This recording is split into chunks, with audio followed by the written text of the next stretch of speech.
Hello,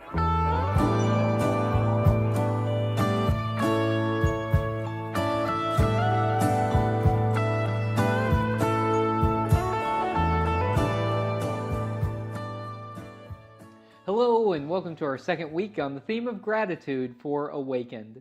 This week's centering scripture, Paul is writing to the church in Philippi, and he lets them know that he has known times of great plenty and also times where he didn't have much. But it was his faith that carried him through.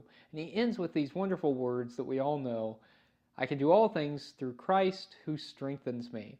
He's saying that it is through his faith that he is able to make it through the good times and the bad.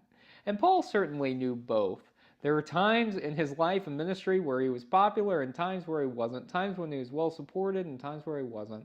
And it is his commitment to the faith that keeps him going. I imagine that all of us have experienced both good times and bad. There have been times when we've had enough and times where we haven't.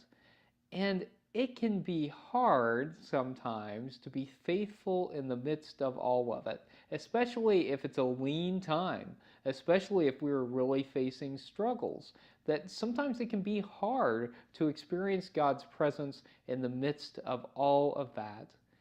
But one thing that I really appreciate about Paul is that, zealous as he was, he always stayed committed to his faith, and it grounded him in ways that seemed to be able to sustain him, especially in the midst of suffering.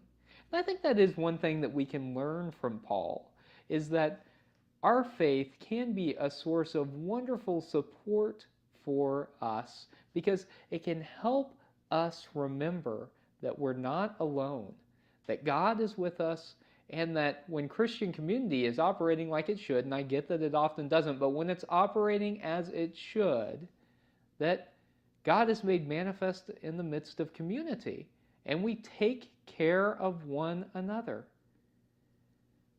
I think focusing on gratitude is one of the ways that we can get through even the hardest times.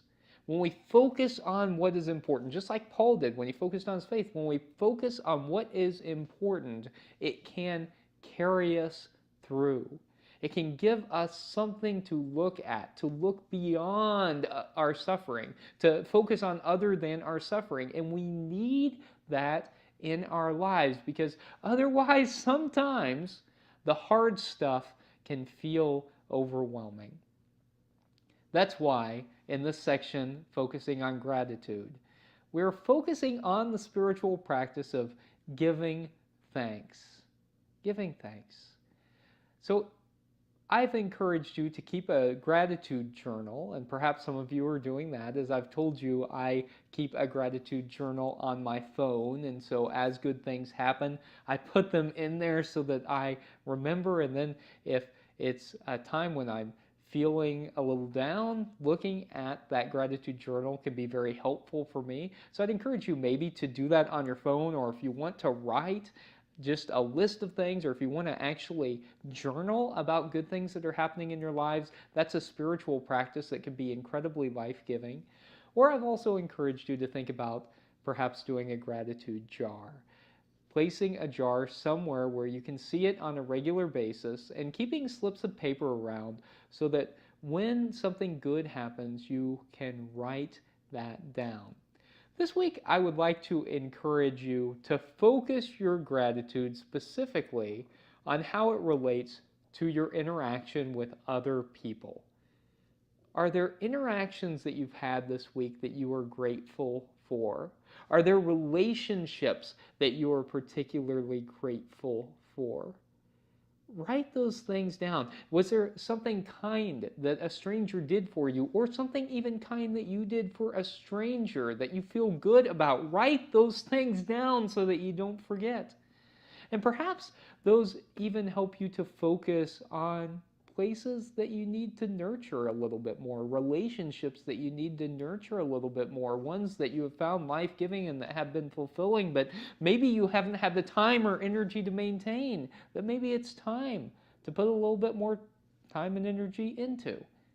This week, focus on gratitude as it relates to your relationships with others. And may those relationships be life-giving for you.